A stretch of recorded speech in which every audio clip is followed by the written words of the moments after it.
अपने प्यारे भारतवर्ष में महाभारत काल के बाद सम्राट अशोक के अखंड भारत, जिसमें Afghanistan, Pakistan, Nepal, Bhutan, Myanmar, Indonesia, Thailand, Sri Lanka, Tibet, Bangladesh, Malaysia इत्यादि तक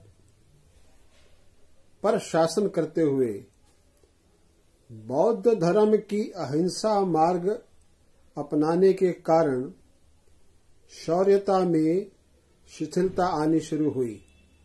वह भारत छोटे छोटे राज्यों व रजवाड़ों में बंट गया। इन राजाओं ने अपने अपने संपन्न राज्य की रक्षा के लिए अति बल सेना तो रखी,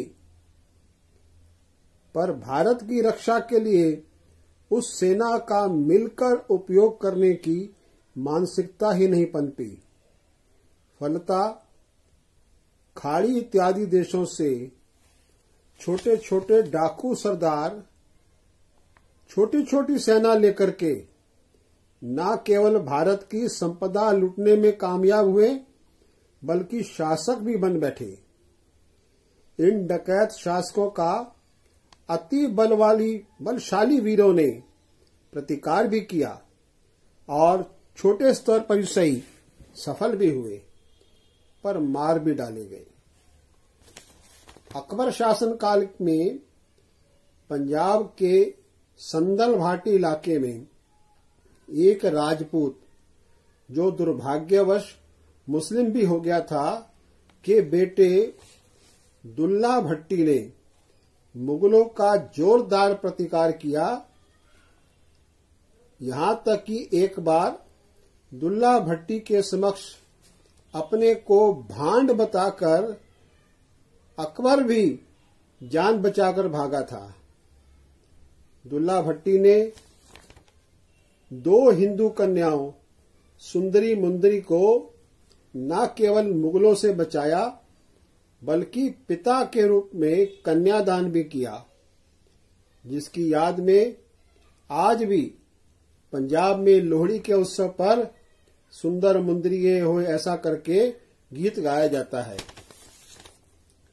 लोहड़ी की रात को अलाव जलाकर रबी की फसल की खुशी में मक्का, मूंगफली, तिल, गजक इत्यादि आग में समर्पित करते हैं और लोहड़ी उत्सव पर ही वीरों की शौर्य गाथाएं सुनाने का प्रचलन भी ऐसा करके पंजाब में रहा है।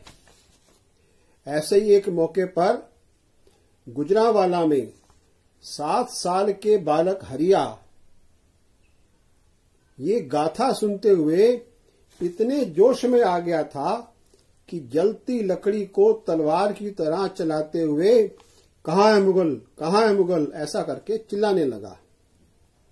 यही बालक हरिया 14 वर्ष का होते हुए महाराजा रणजीत सिंह की सेना में शामिल हुआ और एक दिन सेनाध्यक्ष के रूप में इस हरि सिंह नलवा ने खैबर पास, जो कि लुटेरे मुगलों के भारत आने का रास्ता था, जीतकर पठानों को बंदी बना लिया।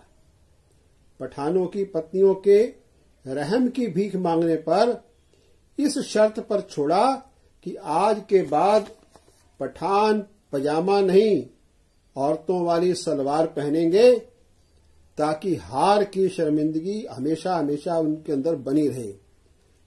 आज भी पठान सलवार पहनते हैं।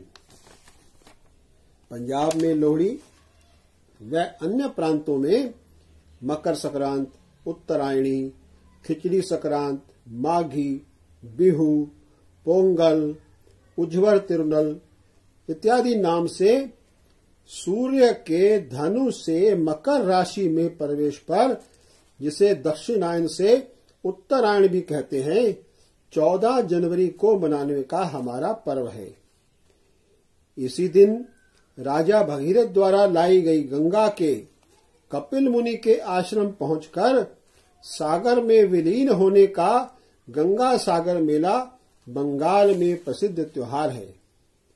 मकर संक्रांति के बाद तिल तिल करके दिन का बढ़ना, ठंड का कम होना, काम करने की शिथिलता की समाप्ति व वसंत ऋतु की ओर आगमन की प्रक्रिया के साथ प्रयाग में गंगा तट पर माघ मेले का कल्पवास की परंपरा भारत की अनेकता में एकता का एक स्पष्ट उदाहरण है।